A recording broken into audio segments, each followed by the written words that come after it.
इन्होंने कल कहा है कि कमीशन बनाएंगे।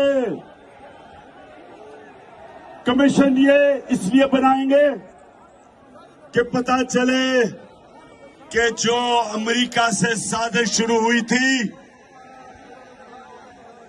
अमेरिका से जो साजिश शुरू हुई थी और यहां के मीर जाफर और मीर सादिकों ने मिलके एक पाकिस्तान 22 करोड़ कौम के इलेक्टेड हुकूमत को इन्होंने साजिश के तहत बरतरफ किया। इन्होंने कल कहा है कि कमीशन बनाएंगे।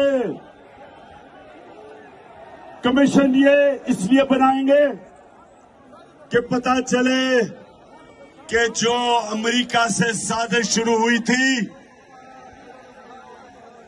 अमेरिका से जो साजिश शुरू हुई थी और यहां के मीर जाफर और मीर सादिकों ने मिलके एक पाकिस्तान 22 करोड़ कौम के इलेक्टेड हुकूमत को इन्होंने साजिश के तहत बरतरफ किया।